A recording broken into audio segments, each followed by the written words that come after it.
অনেকে বলেছে নারায়ণগঞ্জের এই রূপগঞ্জ, যখন আমি আসতেছিলাম রূপগঞ্জের প্রেমে পড়ে গিয়েছি। খুবই সুন্দর এলাকা, কিন্তু এই রূপগঞ্জে অনেকে বানিয়েছে মাদকের অভয়ারণ্য। একটা রূপগঞ্জে বানানো হয়েছে সন্ত্রাসের অভয়ারণ্য জগৎ।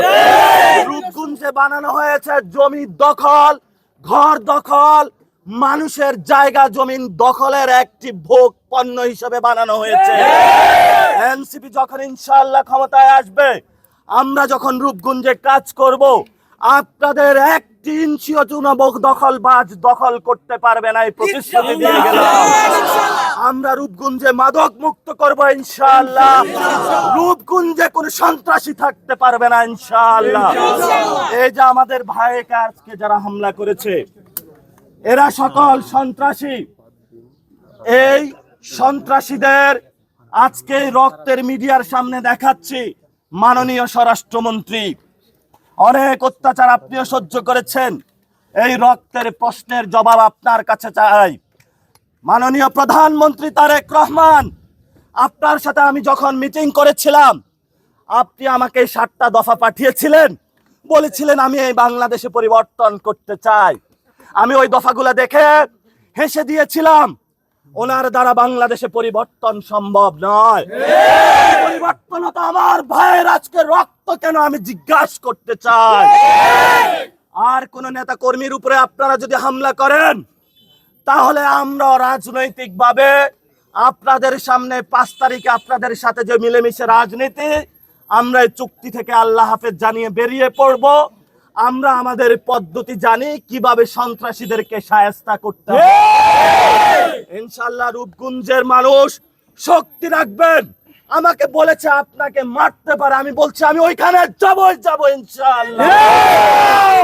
তুমি মারো, আমরা কোনো হামলাকে ভয় পাই না। নাসিরউদ্দিন পাটোয়ারির উপরে প্রতিদিনই হামলা হয়। জীবনের মালিক আল্লাহ, আল্লাহ আমাকে যতদিন বাঁচায় রাখবে। Lily premium gold soap, 24 carat gold এনে দেয় রিয়েল গোল্ডেন গ্লো। তোমাদের চুনুপুটিও আমাদের কিছু করতে পারবে না।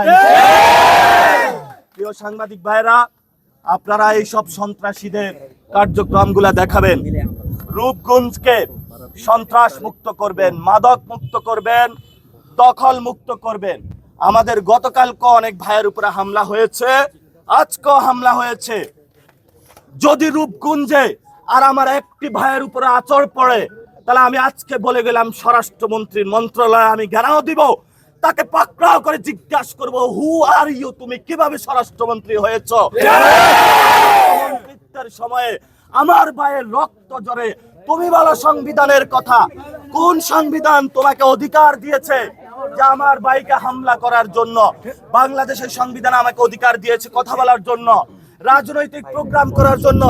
সংবিধানের কথা বলে যদি তুমি আমার সমাবেশের অধিকার, রাজনৈতিক অধিকার, সামাজিক অধিকার কেড়ে নিতে চাও, তাহলে তুমি সংবিধান নামে হলো ভুয়া বাটপারি করছো। তুমি সংবিধান সম্পর্কে অজ্ঞ, তুমি সংবিধান সম্পর্কে জানো না। আমি রূপগঞ্জের আজকের যারা এসেছেন সবাইকে জানিয়ে যাচ্ছি, আমাদের আজাদির লড়াই চলবে, আমরা পিছপা হব না, আমরা ভয় পাও না কাউকে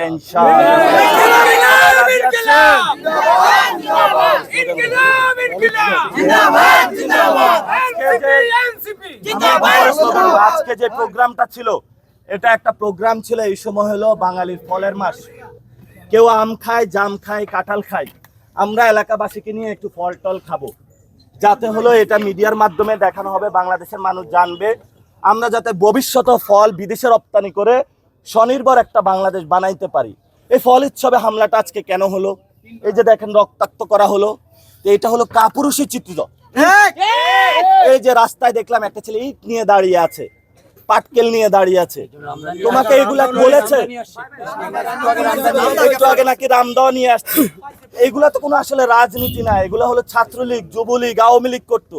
আমি আল্লাহর রাস্তায় বিএনপিকে বলবো, এই সব সন্ত্রাসী কার্যক্রম পরিহার করুন। যদি কাজ না থাকে সীমান্ত পাহারা দেন, তারপরেও আপনাদের একটি কাজ হবে।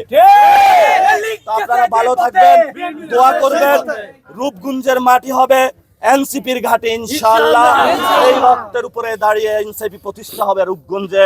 সবাইকে আসসালামু আলাইকুম ওয়া রাহমাতুল্লাহি ওয়া বারাকাতুহু।